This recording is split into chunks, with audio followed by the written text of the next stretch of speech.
Certainly in Black Christmas, I wanted to break some new grounds, number one, with the attitude of the actors. I didn't want to do any more beach blanket bikini movies, which is the way college and high school students had basically been treated. I wanted them to be real college students.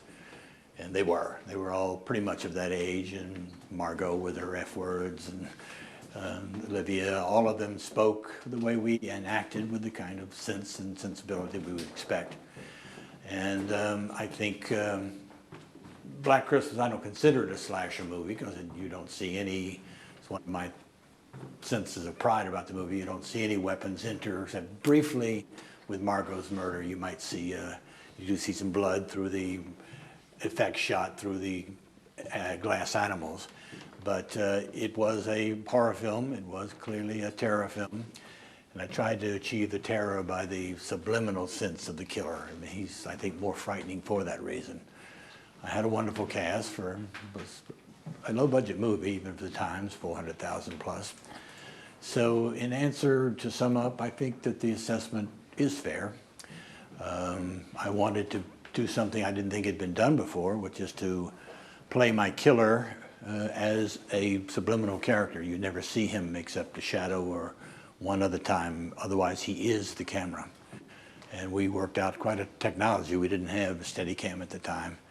And I thought they did that quite, you really did have a sense you were moving with this psychotic.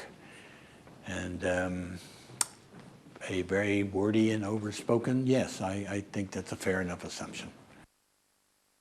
Well, the whole idea was to get the audiences deeply emotionally involved in the terror of the victims.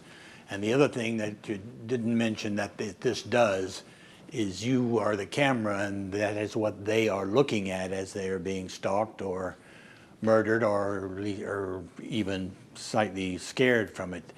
That makes you, the audience, involved directly.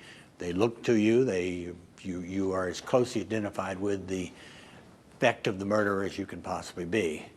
And in each of the killings, to some extent, in the killing of Margot, we did do some subjective shots, a few where we saw the black backlit reflection of the killer. Otherwise, the eyeball through the door is the only time you aren't looking at the killer.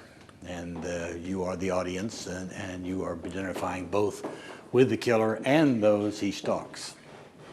And I think that was the thing that gets people so personally involved in this film.